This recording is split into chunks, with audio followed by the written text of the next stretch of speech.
My father abandoned us when I was 3 years old, and now that I'm 19, he suddenly wants to build a bond with me. If this ever ends up on YouTube, you can call me Thomas. I'm not hiding his identity out of fear or hate. I just honestly don't care about him anymore. Everything started after my parents' divorce. My mom got full custody, but my father, Pedro, had permission to visit me whenever he wanted.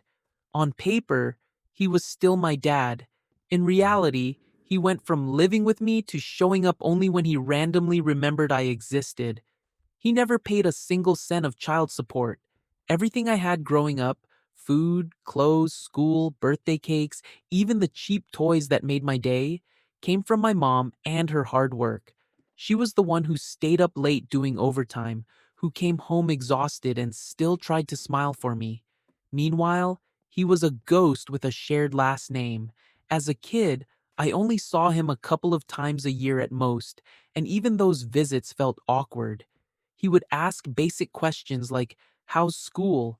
but never really listen to the answer. Then, he'd disappear again for months. I remember waiting by the window on some weekends because mom had said, "He said he might pass by today." I would stare at every car that slowed down near the house, hoping it was him. Most of those days ended with mom quietly saying, "Maybe next time," and trying to distract me with a movie or ice cream. Little by little, that hope turned into a kind of numbness. I learned not to expect him, because expecting him hurt too much. The only decent person on his side of the family was my grandfather. In the middle of a toxic, controlling bunch, my grandpa was different, calm, kind, with this soft way of talking that made you feel safe. He taught me little things: how to tie certain knots, how to fix simple stuff around the house, how to stay quiet and observe people before trusting them. He never trashed my mom, never tried to force his opinions on me. He was just there. At the time, I didn't realize how rare that was. When my mom struggled to pay my high school tuition, I was the one who decided to ask Pedro for help, with her permission. That was the first time in years I really approached him for something important. He agreed to pay, and for a moment I thought, maybe he's finally stepping up. But he used that as a weapon. Suddenly, he acted like paying for school gave him the right to dictate every aspect of my life.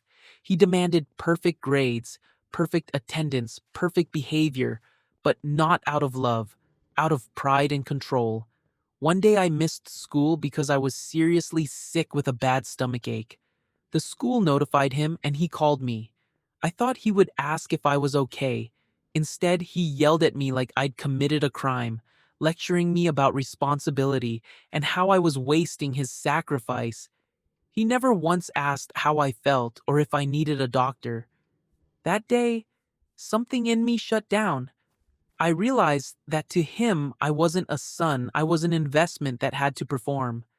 After that, I avoided talking to him unless it was absolutely necessary. Months went by without a word from him, and the silence actually felt like a relief. Then, I got terrible news. My grandfather, the only truly good person on that side of the family, had died. I was devastated. I remember getting the call and just sitting there staring at nothing, feeling like someone had pulled the floor out from under me. At the funeral, I was emotionally wrecked, trying to process the idea that I would never hear his voice again, never get another one of those quiet, wise comments he always had ready. In the middle of all that, Pedro pulled me aside.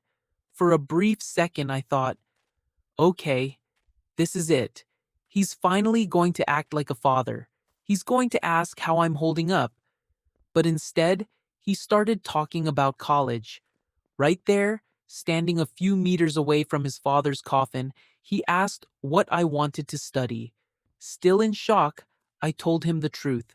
I wanted to study communication. I'd thought about it. I liked the idea. It felt right.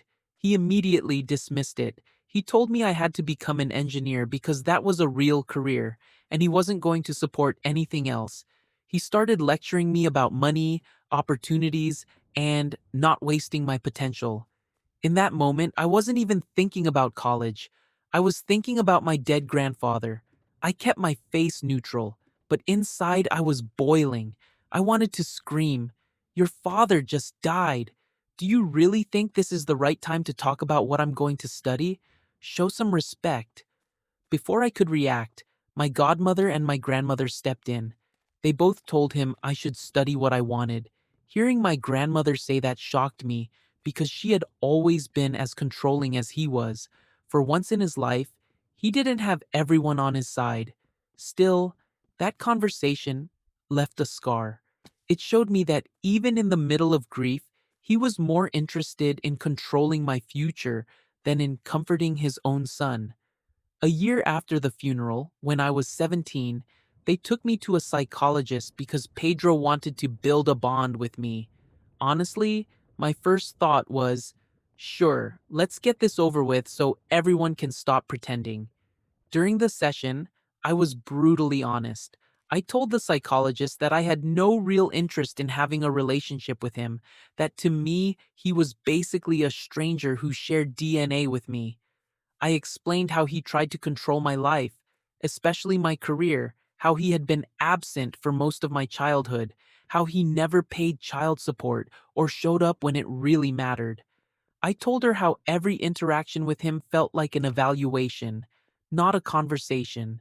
She listened quietly, taking notes, and for the first time, I felt like an adult was actually hearing my side of the story.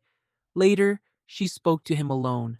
When the session ended, the conclusion was clear. He was the one who needed therapy, not me. The problem wasn't that I refused to bond. The problem was that he wanted the title of father without doing any of the work. After that, he disappeared again. Around a month later, I met Artemisa, an amazing girl who slowly became my safe place. We started as friends, then we began dating, and for the first time in my life, I felt like I was building something healthy with someone. With her support, I finally made one of the most important decisions of my life. I chose to study graphic design, not engineering, not communication, but the thing that truly made me feel alive. When I turned 18, the first person to call me was Artemisa. She stayed on the phone with me, laughing and celebrating. Pedro sent a dry, happy birthday message and nothing else, like he was texting a distant acquaintance. A year later, at 19, I was working hard, saving money, and dreaming about eventually getting a small place for Artemisa and me. Nothing fancy, just something that was ours. I was busy with my job, my university classes, my relationship, and slowly healing from the idea that I had grown up without a real father. Then, out of nowhere, Pedro showed up again. He came to see me and asked if we could talk. He said he still wanted to try and build a bond, that he didn't want to lose his son, that we could start over as if the past 16 years of absence, broken promises, and emotional manipulation didn't exist.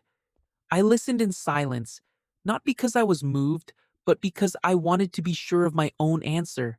And when he finished, I gave it to him. Calm, firm, with no anger left. I told him no. I told him I wasn't interested. I told him that for me, it was too late, that a bond isn't something you decide to create like a hobby when you're bored with your life, that I didn't see him as a father, only as a man who chose not to be there when it mattered. He went quiet. He didn't fight it, didn't argue. He just nodded, stood up, and left. That was the last time I saw him, and honestly, I hope it stays that way.